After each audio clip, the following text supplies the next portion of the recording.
Bonjour ou bonsoir à toutes et à tous et aux autres et bienvenue dans Faut qu'on célèbre, l'émission où on n'est plus du tout en direct de la célébration. On s'est laissé un peu de temps pour que Adrien et Tuki récupèrent, mais on va quand même vous parler de la dernière journée parce que on l'avait pas fait.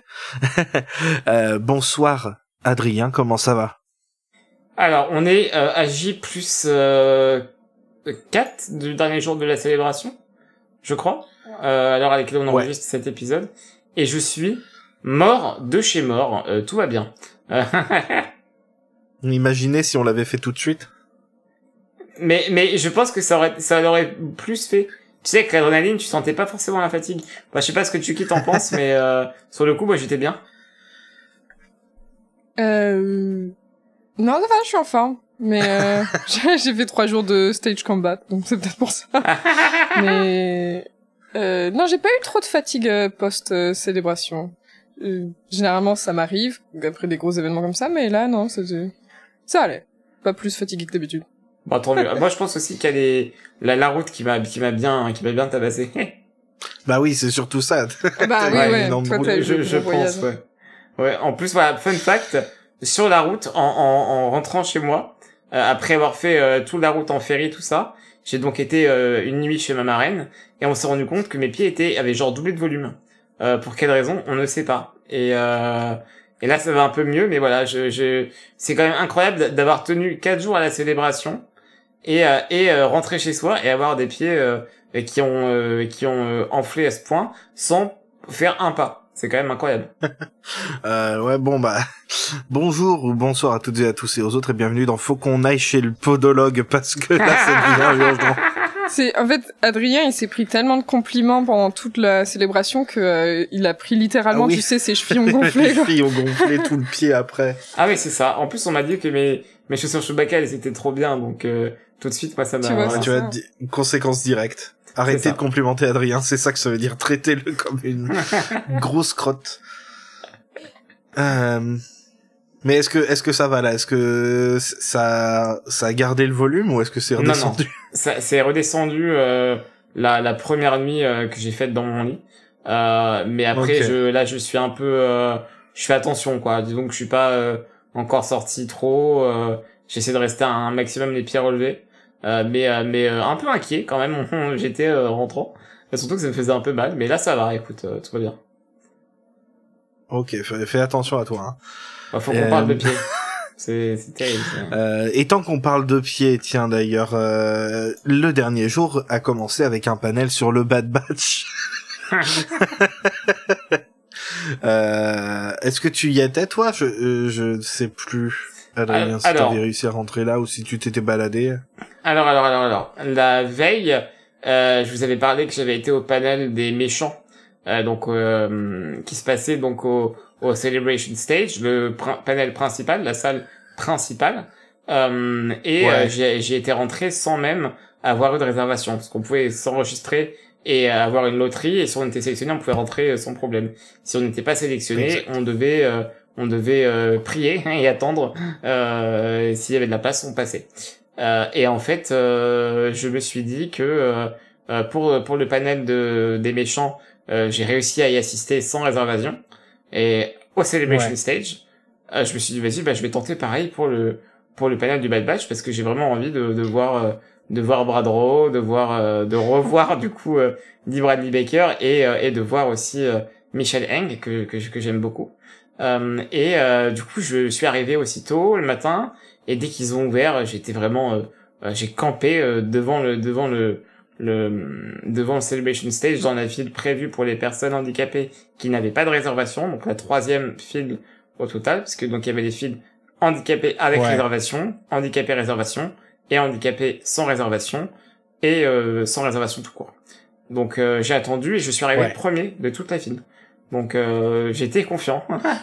Je croyais que t'allais dire je suis pas sorti de la salle en fait la veille. Ah bah non, mais alors j'aurais pu. Mais je suis vraiment arrivé devant la file. J'ai demandé à une personne du staff c'est où la file pour les stand-by accessibility et elle m'a dit c'est là et il y avait vraiment un mec à la file. Donc je me suis mis à côté de lui puis j'ai attendu pendant une bonne heure, je dirais, avant qu'ils nous fassent rentrer. Ils ont pris un quart de la file qui était quand même bien rempli. Donc au final, j'ai quand même eu de la chance d'être arrivé aussitôt. Donc oui, tout ça pour dire que j'ai assisté à ce panel en direct avec les vrais acteurs et pas donc au panel différé dans les autres salles. Et c'était vachement bien. Alors je vais pas vous spoiler la saison 2 de The Bad Batch, mais ça a beaucoup parlé de The Bad Batch saison 2 et ça a teasé une 3e saison. Bah ça a pas teasé, ça a confirmé, ça a confirmé non seulement qu'il y en avait une, mais qu'en plus ce sera, mon cher Adrien, désolé de te le dire, au Japon. Ce sera au Japon. Non, attends, on mélange tout. Le Bad Batch au Japon. Ah non, en plus, ils sont tellement whitewashés, ils seraient capables de se tirer les yeux, là, pour les plisser, les gros racistes. Omega-san! Quelle horreur. Non, ça sera la dernière saison de la série. Ouais. Et ce qui a du sens quand on voit la saison 2 pour le coup, et je suis très content qu'ils prévoient une fin et qu'ils s'arrêtent pas de manière abrupte comme c'était le cas avec Resistance, où en fait on savait pas s'il y avait une saison 3 après, et au final ils nous ont dit il n'y en aura pas, ou alors si, ils l'ont confirmé à la moitié de la saison. Donc en fait c'était assez rushé quoi. Là on sait où ils vont, et il y a une fin qui est prévue, et c'est plutôt pas mal. Ouais. C'est très bien. Et puis comme ça, en plus, on pourra peut-être avoir des trucs vraiment neufs pour le coup après. Ouais. Même si bon, si, mais ça, je pense sincèrement que c'est une série qui est, mine de rien, j'ai mal parlé de la saison 1, mais j'ai quand même réussi à l'époque à couvrir toute la saison, un épisode par semaine ou presque. C'était très compliqué à l'époque pour moi, dans ma vie, et faire ça en même temps, c'était pas mal. On n'était pas là. Ça m'avait pas mal aidé à faire, et en fait c'est une série qui est au final, même si la première saison la fin était vraiment pas terrible, et il y a plein de choses qu'on peut reprocher à la série, c'est une série qui est quand même vachement importante pour moi, et la saison 2 elle est vraiment géniale. Tu l'as commencé, Grushkov, je crois. Je sais pas où t'en es, mais je crois qu'on est à la moitié à peu près, là on en est là où The Crossing, celle où il y a la grosse tempête. Ils sont dans le canyon, il y a la grosse tempête, tu sais. Il y a la scène du Roi Lion. Ouais, ok, ouais. J'essaye de pas trop dire, mais... Il balance Hunter dans le vide et tout, là. Cancer, putain. T'as longue vie aux animés. Et t'en penses quoi de... Hunter Kun. Bordel. Et t'en penses quoi, du coup, pour l'instant, de cette saison? C'est toujours pareil que la saison 1, c'est solide, quoi. C'est solide, c'est bien. Là, cette fois-ci, c'était un peu mieux parce que dans cet épisode-là, on a un peu de discussion par rapport à Tech et comment il est. Et on en parlera quand on fera la review de la saison. Mais pour le coup, celui-là, c'était vraiment un super épisode. Ouais. Les deux d'avant aussi, mais même si bon, dans les deux d'avant, le Bad Batch, ils étaient vraiment secondaires, mais c'est un peu le truc de la saison 1 aussi, le truc que je reprochais, mais voilà, cette fois-ci, c'était un épisode sur le Bad Batch, The Crossing, et il était bien, donc ça, c'était ouf. Ouais, mais tu verras, moi je trouve que la saison 2, même les épisodes les moins bons, restent mieux que pour l'instant, il y en a eu zéro de mauvais, de toute façon. Voilà. Ah oui, mais toi tu détestes le Clone Wars. Ouais, mais je déteste pas, mais je trouve ça vraiment basique, quoi. C'est la moins bonne, c'est la moins bonne série Star Wars qu'on a eu jusqu'à présent, je pense. C'est globalement vrai aussi, mais... Ce qui n'empêche pas de bien aimer quand même, hein, parce que ça reste Star Wars et que il y a des trucs cool dedans, hein, il y a des arcs vachement cool. Mais c'est vraiment pas à la hauteur de The Bad Batch, quoi. Anyway, la célébration. Comment c'était du coup ce panel sur Bad Batch? Alors, sans spoiler évidemment. Ce panel de The Bad Batch, il a duré à peu près 1 heure. Alors attends, je vérifie un truc. Je crois qu'il a duré à peu près 1h30. En tout cas une bonne heure sûre. En fait, sur scène, il y avait différentes personnes qui qui sont venus parler du show. Donc, comme j'ai dit tout à l'heure, déjà les acteurs D. Bradley Baker, que j'avais déjà eu la chance de voir au panel de Young Jedi Adventures 2 jours avant. Oui, parce qu'il fait Nubs. Ouais, et parce qu'il joue Nubs.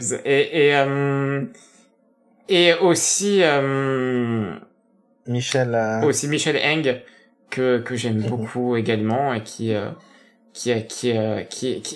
vraiment, elle est vraiment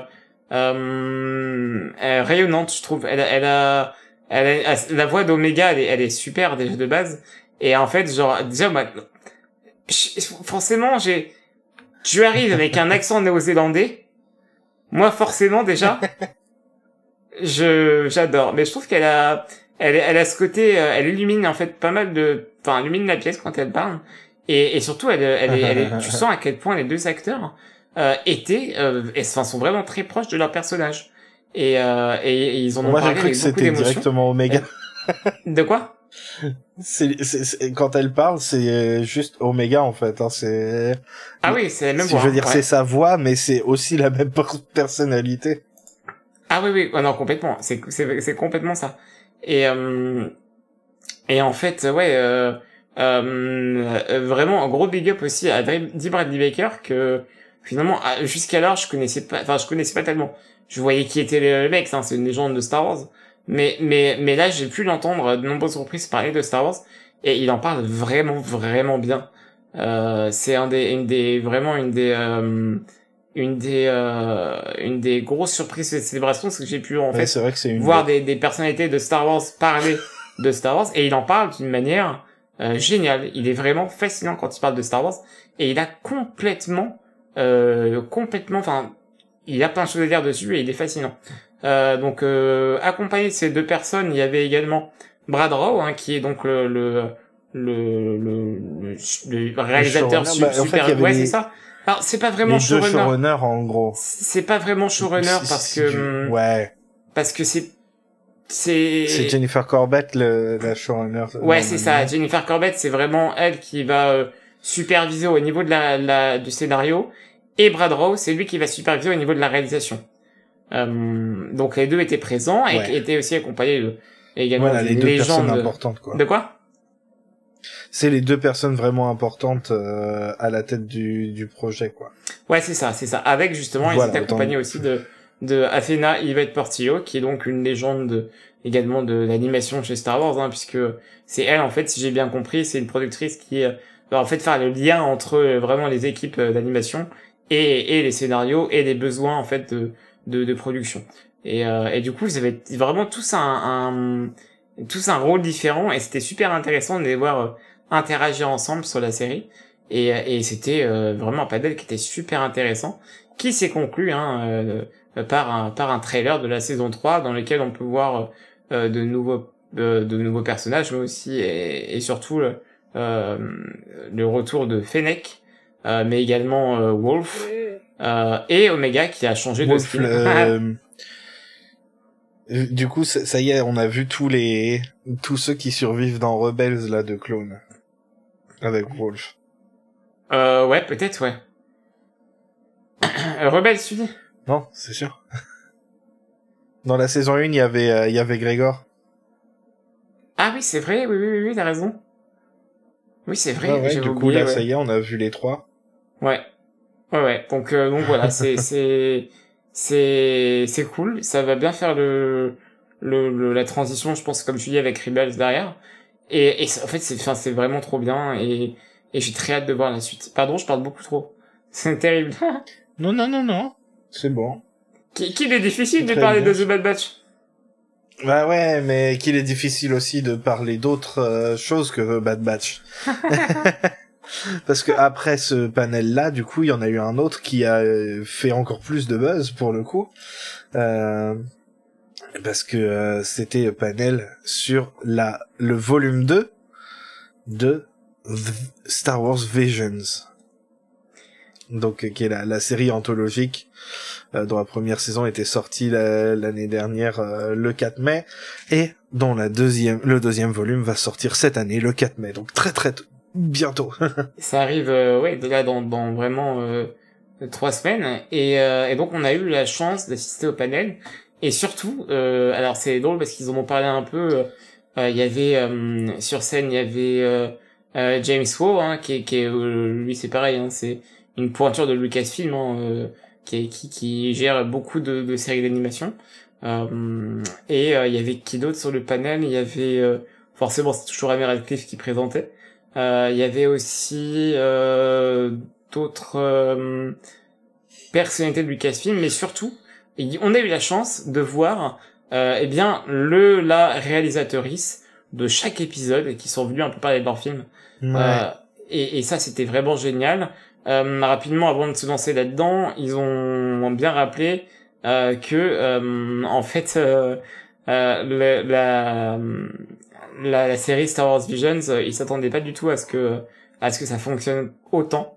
Et en fait c'est simple, l'année dernière hein, pour la Star Wars Celebration, où il y a 2 ans je sais plus, il y avait vraiment un tout petit panel, c'était dans une toute petite salle, et là c'est dans la salle la plus grande de la Celebration, et elle était pleine, elle était vraiment bondée de monde, donc ils s'y attendaient vraiment pas, et en fait c'était vraiment un panel vraiment génial. Maintenant, est-ce que Rochefort, j'ai vu pardon, excuse-moi. Pendant le panel, il y avait même des réalisateurs, surtout un dans le premier batch de réalisatrices qui sont venus, le réal qui était d'un studio coréen, je crois, qui arrêtait pas de se couvrir les yeux tellement il y avait du monde et tout, et il était tout timide. Ouais, il y avait tellement de monde qu'il s'y attendait pas. Mais c'est ça, en fait, c'est là où c'est vraiment génial avec cette saison 2 de Visions, c'est qu'ils ont eu en fait l'idée et la merveilleuse idée de prêter Star Wars en fait à des studios qui viennent du monde entier. Alors là, quand j'ai vu ça, j'avoue qu'au premier abord, j'ai eu un peu peur à l'époque, parce que je me suis dit mince, ils vont donner ça à des studios américains et européens quoi, basiquement. Et en fait, que nenni, il y en a vraiment pour tout le monde, puisque comme tu l'as dit, il y a un studio coréen qui fait un film, mais il y a aussi un studio espagnol, un studio indien, un studio sud-africain. Oh, il a l'air incroyable le studio ce qu'a préparé le studio indien là. Mais alors ils ont tous l'air incroyables. Ils ont tous l'air incroyables. C'est ça. Ils ont vraiment l'air vraiment mais fantastiques. Il y a aussi un studio chilien, il y a un studio français, il y a un studio irlandais, il y a un studio britannique et il y a un studio américano-japonais. Enfin, qui est fait en collaboration. Pas n'importe quel studio britannique, hein, le studio Hardman, qui est sur les créateurs de Wallace et Gromit, Chicken Run, Shaun the Sheep, et, enfin, c'est un gros studio pour le coup, très, très, très connu, donc, ça c'est bien parce que ça ramène des gens qui étaient pas forcément intéressés. Et puis comme ça, ils pourront découvrir tellement d'autres studios qui viennent d'autres cultures différentes. Je trouve ça très malin. Le studio connu, c'est un studio vraiment connu en Europe et dans le monde en fait. Et surtout, tu l'as dit, hein, tu parles de culture et c'est là où c'est, je pense, super intéressant, c'est qu'au final, les studios ont à chaque fois, j'ai l'impression, en tout cas c'était tourné comme ça pour le panel à la Celebration, mis un peu de leur culture dans leur film. C'est-à-dire que le film, je parle de fan film parce que c'en est un peu finalement, hein, d'une certaine manière. Mais ça, pour toi, c'est du caviar. Ah ouais, j'étais aux anges, hein, au panel. Et en fait, tu vois, le film français fait par les studios La Cachette, réalisé par Julien Cheng, montre enfin, en tout cas, s'inspire d'une France qui était, tu sais, envahie à l'époque du nazisme, et en fait montre un petit peu une artiste, une danseuse en l'occurrence, qui fait son taf dans une période de domination fasciste, un peu à la manière de, tu sais, Joséphine Baker à l'époque. Dans Mata Hari aussi. Mata Hari aussi, c'était les deux noms qui avaient été avancés par Julien Cheng. Et tu vois, il y a vraiment quelque chose de culturel à chaque fois, que ce soit par les couleurs, par le design ou même par les scénarios. Ça a l'air d'être assez carré par rapport à ça. Et en fait, moi j'ai super hâte parce que la saison 1 de Visions, elle était vraiment géniale, mais je trouvais qu'à certains moments, c'était pas forcément très original à chaque fois. Voilà, je balance une hot take, mais c'était bien, mais en fait, j'en avais peut-être un peu marre des sabres laser à chaque fois. Mais en même temps, forcément, c'est japonais, et du coup, le sabre laser, ça leur appartient aussi un peu, tu vois, c'est logique. Ouais, c'était principalement des studios japonais dans la première vague. Oui. Mais là, c'est vraiment très différent, et il y en a qui étaient pas du tout dans le mood sabre laser, et ouais. Ça va être rigolo de voir plus de variété. Ça va être, je pense, un régal. Et surtout, j'ai eu la chance de pouvoir assister au visionnage de I Am Your Mother, qui est donc le film des studios Hardman, réalisé par alors une réalisatrice d'origine polonaise, qui est donc travaille à Hardman, qui a donc fait un film en hommage à sa maman, qui était dans la salle d'ailleurs en ce moment-là. C'était très émouvant d'entendre parler de ce film. Et en fait, c'était un film. Alors, je crois que vous l'avez pas vu, vous. Hein, ils l'ont pas projeté. Non, ils l'ont pas diffusé. Hein, c'était que pour vous là-bas. C'est dommage, quand même. Ils auraient pu le mettre sur YouTube ou quoi. Ça aurait pu. Bref. Non, je pense que c'est pas trop grave. Ça sort dans 2 semaines. Ouais, c'est vrai, ça arrive. 3 semaines, pardon. Dans 2 semaines, c'est Jedi Survivor. Ouais, dans 3.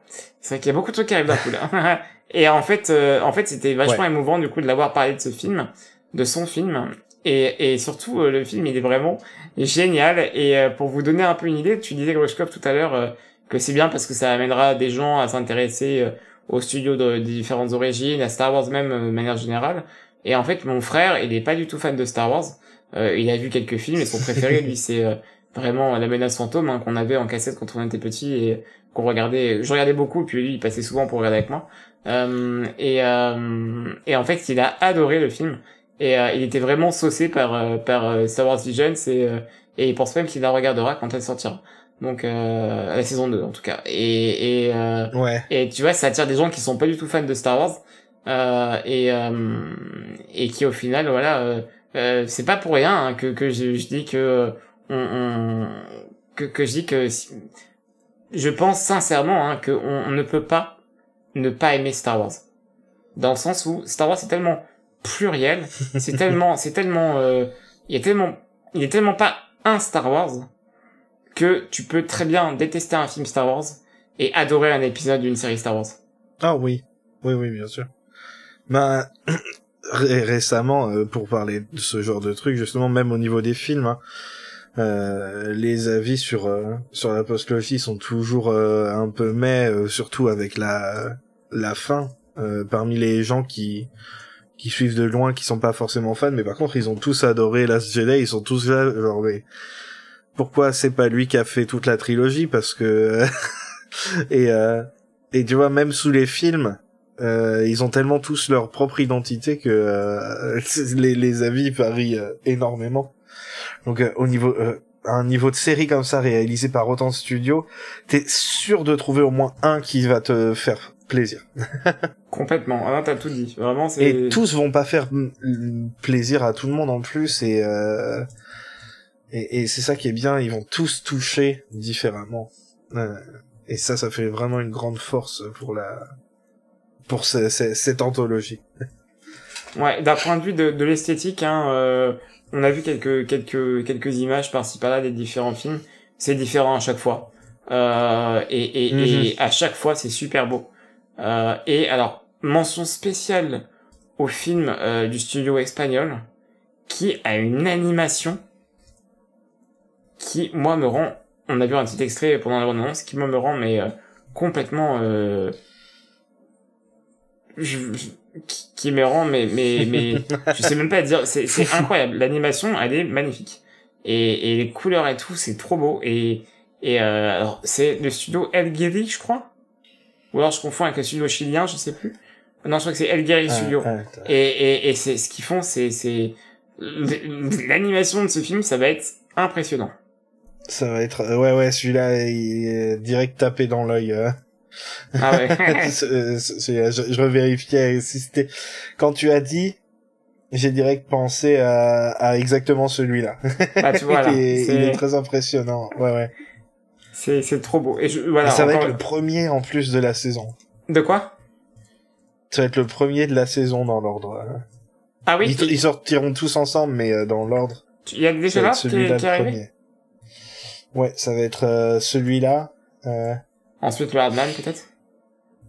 Non, le Hardman c'est le 4e. D'accord, ok. Ah bah attends, est-ce que le 5e c'est le coréen? Oui, tout à fait. Ouais, bah parce qu'en fait ils ont fait l'ordre pareil, ils ont fait par l'ordre dans lequel ils arrivaient en fait. Ouais, c'est ça. Ouais. Et ça va être vraiment D'ailleurs, incroyable. le studio coréen, c'est Studio Mir qui ont fait The Legend of Korra. Oh. C'est eux qui ont animé la série Legend of Korra. Encore une fois, on n'arrête pas les parallèles qu'il y a entre Star Wars et Avatar. Il y en a toujours plus, c'est vrai. Donc voilà. ça va être bien. Non, franchement, ça va être génial et moi j'ai trop hâte d'en parler avec vous. Du coup, est-ce que t'as d'autres trucs à dire sur le reste de la célébration maintenant, mon petit bonhomme? Désolé, j'ai blackout pendant quelques secondes. Alors, le reste de la célébration, bah après on peut peut-être parler avec Tuki où on s'est retrouvés. Oui, Tuki. Oui. Je suis tu es là de retour. pour vous jouer des mauvais tours. Encore, comme la dernière fois. Oui. Ah, c'est moi qui dois parler maintenant? Bah, je sais pas, moi j'ai parlé déjà beaucoup. Oui. Parce que voilà, il voulait parler de la fin de la célébration. Là, vous êtes retrouvés. Ouais, du coup, j'ai retrouvé Adrien devant la célébration stage, qui est la principale, où il y avait la plupart des lives avec les guests, genre acteurs ou Kathleen Kennedy ou ce genre de personnes. Et tout le monde sortait à ce moment-là parce que c'était juste à la fin de Vision. Du coup, je suis allée chercher le poster parce que Adrien a eu des posters offerts et il nous en a offert un. Merci. Oui, avec plaisir, avec plaisir. Et en fait, donc on n'a pas reçu le plaisir par contre. la salle était tout au fond du bâtiment et l'endroit pour récupérer le poster tout au bout. Et on s'était dit, vu qu'il y avait la cérémonie de clôture à 16h, on s'était dit on se met à attendre à 15h devant la salle. Et il était, je crois, entre 2h et 2h30, et le temps que je fasse l'aller-retour, il était déjà presque 15h, tellement il y avait du monde pour traverser tout le bâtiment. Et du coup, quand je suis revenue, on s'est dit, bah écoute, on va aller directement, vu qu'ils avaient déjà ouvert la queue, et on a pris l'ascenseur, et on est passé par le côté de la salle. Et on est allé s'installer tranquillou là où on voulait, donc tout devant de la scène. Ouais. Je tiens à dire que Tuki a grave flex à ce moment-là. On est passé et il a montré son badge en mode genre c'est bon, je fais partie du crew. Et les mecs en face, allez-y, circulez. Zéro question, c'était genre ah oui. Je sais même pas si t'avais besoin de le faire, mais tu l'as fait quand même. Et rien que pour ça, c'était magique. Et après on s'est mis tout devant, là où il y avait de la place, et je crois que c'était les places réservées à ceux qui avaient des tickets VIP, mais on a gêné personne, donc écoute. Oui. Et alors est-ce que là Tuki, on s'est pas un peu trop saucé sur ce qui allait arriver? Bah ouais, du coup on n'était pas sûr de ce qui allait se passer dans la cérémonie de clôture, parce que bah moi je m'attendais à un truc genre un bouquet final ou un truc comme ça, c'est comme dans les feux d'artifice. Mais au final ils ont fait un truc assez court, hein, ça a duré une demi-heure, c'était plutôt simple, c'était surtout une petite vidéo des moments phares de la célébration, un petit récap, un peu comme ce qu'on est en train de faire là, mais vous avez pas les images. Mais il y avait, c'est rigolo parce que il y avait une animation, genre un gars qui animait la salle avant que ça commence, et techniquement c'était plus, il y avait plus de, comment dire, c'était plus énergétique, et j'ai l'impression que ça a pris plus de temps de faire ça que de faire la clôture en fait. Ouais. Mais c'est vrai qu'à chaque début de panel, il y a des animations, et le matin, il y en avait une qui moi m'a fait pisser de rire. C'était en gros pareil, il faisait venir des gens de la foule sur le stage et il leur disait de faire une pause de Star Wars. Et du coup, genre, il n'y en a pas qui faisait des pauses en mode genre, il se mettait un sabre laser dans le ventre et il disait genre, ouais, je suis Han Solo, tu vois. Et en fait, les gens après votaient pour les plus drôles. Et il y en a un, qui a, je crois, gagné ou qui a fini deuxième, qui, à un moment donné, donc, tu sais, en gros, il y avait une musique et le mec s'arrêtait et bam, il devait faire la pause. Et donc, ce mec-là, qui, je crois, venait du Canada, a fait une pause, il avait les deux mains devant lui, la jambe un peu en l'air, et regardait sur le côté vers la foule, en ayant un sourire de con, tu vois. Et je me dis, mais c'est quoi comme pause, ça, dans Star Wars? Et il dit rien. Et donc, t'as le présentateur qui lui met le micro sous la bouche, et il dit juste 3 mots qui, moi, m'ont fait plier de rire. Il dit juste, like a bantha. en imitant Boba, avec les Toscanes, et j'ai explosé de rire. C'était... Il est littéralement mort, d'ailleurs. Ouais, c'est mon fantôme que vous écoutez. Et non, en fait, c'est très drôle parce qu'il était très marrant comme gars. Il faisait des pauses à chaque fois très drôles et on devrait faire plus de pauses, enfin, tu sais, des concours de pauses de Star Wars parce que il y a beaucoup de pauses incroyables dans Star Wars. Bref, pardon, tu Ah oui. Non, c'est un plaisir. Plus intéressant que ce que moi je raconte. Et du coup, l'animation pour la clôture, là, en attendant, c'était donc le présentateur est allé dans la foule chercher 4 volontaires. Au final, il y en a eu 5, je crois. C'était rigolo parce qu'Adrien, il me faisait, vas-y, tu qui, vas-y. J'étais, non, attends, je sais pas ce qu'ils veulent faire. Je veux voir d'abord. Je pensais qu'ils allaient faire plusieurs trucs, mais ils en ont fait un, en fait. Et du coup, ils ont fait venir 5 personnes, pour faire un concours de danse. Et les gens étaient excellents. Il y avait, c'était 4 adultes et une petite fille et elle était incroyable. Elle était géniale. Elle venait du New Jersey, son personnage préféré c'était Palpatine, son film préféré c'était Retour du Jedi, et quand il lui a demandé pourquoi est-ce qu'elle préférait Palpatine comme personnage, elle a dit parce qu'il était du Dark Side, et du coup pourquoi est-ce que tu préfères le Dark Side et tout? Because they're bad. Mais c'est une petite avec une gueule d'ange qui sort ça, c'est très drôle, quoi. C'est vraiment... Elle était trop drôle. Ouais. Ah oui. Et la première question qu'il posait à tout le monde, c'était d'où vous venez et qu'est-ce que vous faites dans la vie? Donc, what do you do for a living? Ah oui. Et elle a répondu, I don't really have a living. C'était incroyable. Elle avait une énergie incroyable. Et du coup voilà, ils étaient tous à fond, franchement c'était trop ouf et la salle était super encourageante en plus. Le mec qui faisait Shakira là, mais oh là là là là là.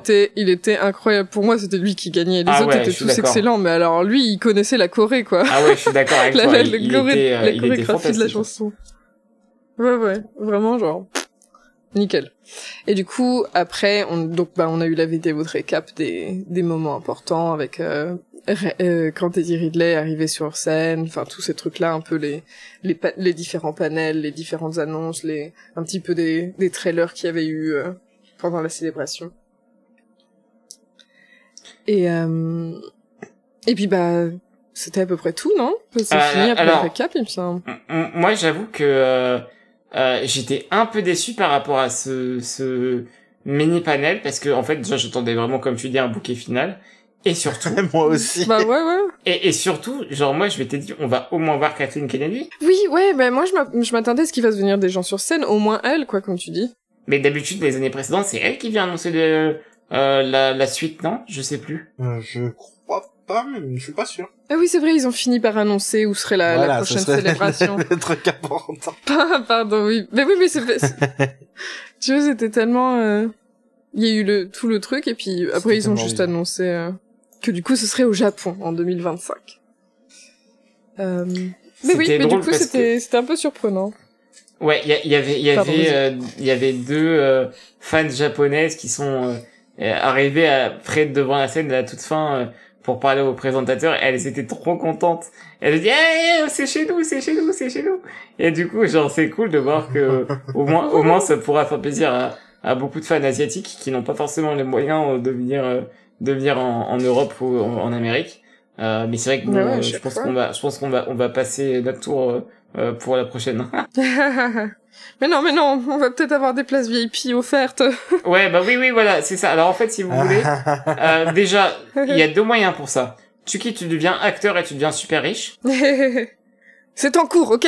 C'est en cours, voilà. Dans Star Wars. Oui, c'est ça, faire acteur dans Star Wars. Super riche. Et de toute façon, moi j'ai déjà dit que dans ma tête, je te caste en Terek et Serek de la Haute République. Alors, mais on les verra pas, on verra. Comment elle s'appelle? Vernestra. Oui, c'est vrai, les gens on verra Vernestra.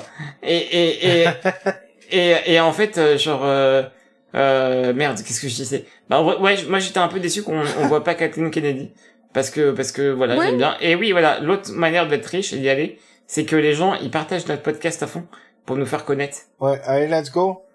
SVP. Ah oui, et aussi pendant la cérémonie de clôture, ils ont aussi avant de montrer le récap, il me semble, ou après, je sais plus. Ils ont aussi, en fait, montré les autres salles qu'il y avait. Ah oui, ça, c'était les autres stages. Et c'était rigolo ce moment-là parce que dès qu'ils montraient une nouvelle salle, donc avec les gens qui essayaient de se mettre à fond pour montrer que oh c'est nous la meilleure salle, tu sais de façon bon enfant. À chaque fois t'avais des gens qui mettaient gros goût devant la caméra. À chaque fois qu'ils changeaient de salle, t'avais des gens avec les... téléportaient. Mais non, il y en avait plusieurs en plus. Incroyable. C'est pire. Et ils avaient toujours au moins 1, 2 ou 3 personnes avec un gros goût comme ça en train de le secouer. Ok, très bien. Mais et voilà. Du coup, ça c'est fini. La prochaine sera au Japon. Ouais. Et ça sera dans 2 ans. Ouais. C'est la première fois, non, qu'ils font une pause de 2 ans, il me semble. Bah non, il y en a eu avant, je crois. Non, il y avait pas un moment où il y avait eu... C'était pas tous les 2 ans, justement une pause de 2 ans avant celle de l'année dernière, justement. T'es sûr de ça? Attends, je vais regarder. Bah, il y en avait eu une en 2016. Si, attends, parce qu'il y en a qui ont pété... Non, c'est pas tous les 2 ans d'habitude. C'était un truc spécial, là, qui est pas pendant 2 ans, mais... Je suis sûr qu'ils l'ont fait il y a pas longtemps. Oui, mais parce qu'il y avait eu le Covid, je crois, c'est pour ça, Goshkov. Bah oui. Mais c'était pas voulu, quoi. Bah, peut-être que là, ils ont pas envie non plus. Regarde, combien de gens sont en train de choper le Covid, là. C'est clair, attends, et alors, comment ça va d'ailleurs, Tuki? Tu l'as pas, toi, Voilà, c'est ça. Non, il y en a pas eu. Il y en a pas eu en 2020, ni en 2021. Donc, il y avait eu 2, il y en a pas eu en 2008. Chicago en 2019 et Anaheim en 2022. Et il y en a pas eu en 2018. Ah, et il y en avait pas eu en 2018. Donc, ils ont fait un... regarde. Tu vois, ils avaient 2013... Après, il y a eu 2015. Oui, mais c'est parce qu'il y avait eu le rachat entre-temps. Ah. Enfin, tu sais, ils avaient déjà prévu la 2013 et du coup, ils l'ont faite. Mais après, là, c'était... tu vois, après, il y a eu 2 ans. Après 2016, 2017. Après encore 2 ans, 2019. Après 3 ans, 2022. La 2023 et la prochaine 2025. Voilà. Je pense que 2 ans, c'est pas mal parce que... Surtout qu'en ce moment, ils sont en train de ralentir un peu les productions et tout, donc c'est pour être sûr d'avoir un max de ils contenu. Auront des trucs à rajouter, là. Ben, c'est ça. Je pense qu'en fait, vu qu'ils vont boucler une grosse partie des projets en cours, genre Andor, ce sera la dernière saison, Bad Batch, ce sera la dernière saison, etc. Je pense Andor, ce sera fini. Ah, oui, dit, ça la prochaine saison, c'est la dernière, c'est ça que je veux dire. Ouais. Je veux dire que là, ils sont en train de boucler pas mal de séries et de trucs en annonçant que prochaine saison, c'est la dernière saison. Et du coup, je pense que ensuite, une fois qu'ils auront bouclé plein de projets, ils vont pouvoir relancer d'autres qui peut-être ont été mis en stand-by ou en commencer des nouveaux et que du coup, ils pourront annoncer ça après. Et du coup, je pense que c'est pour ça qu'il y a cette pause de 1 an, que du coup, en 2024, il y aura rien parce je pense qu'ils vont, voilà, clôturer une partie, voir ce qu'ils font avec celles déjà en cours, et ensuite commencer à planifier les nouvelles trucs. Voilà. Ok. Adrien est mort. C'est ça. Non, mais je regarde les news par rapport au Covid et la célébration, justement. Mais Oui. peu de monde portait des masques, hein, quand même, hein. Tuki peut en témoigner. Bah, ouais, on savait. pratiquement personne, hein. Ouais. C'est autant dire personne parce que j'ai même pas dû en voir 10. Si on compte pas les gens qui avaient des masques de Mando et des trucs comme ça, j'en ai même pas vu, une poignée de main, je dirais, des gens qui portaient vraiment un masque. Ouais, pareil. À chaque fois, quasiment à chaque fois, c'était des personnes handicapées en plus, donc, c'est vraiment terrifiant. Le premier jour, j'ai vu une personne dans le transport et c'était un cosplay, je crois de Mérine, et qui avait un petit badge de la Haute République. Oh. Et elle avait un masque. Voilà. Donc faites attention à vous si vous y avez, si vous y êtes allé, faites attention à votre santé et surtout faites des tests. Ouais, testez-vous et puis reposez-vous bien. Ouais. Et détestez Adrien aussi. C'est ça, c'est sûrement de ma faute si vous l'avez chopé. C'est important, c'est le truc le plus important d'ailleurs. Voilà, c'est le summum du summum, hein. C'est vraiment le truc à faire. Hein. Bon, bah très bien, on va pouvoir tourner la page de cette célébration. Je veux pas. Merci d'avoir été là-bas. Comment? Je veux pas. C'était trop bien. Et malheureusement, il faut garder l'esprit, ok, dans le cœur. Et on se retrouve à la prochaine célébration pour plus de Faucon célèbre. Bisous, à bientôt, et que la force soit avec vous. Au revoir. Bye bye. Bye. Punaise, personne dit au revoir.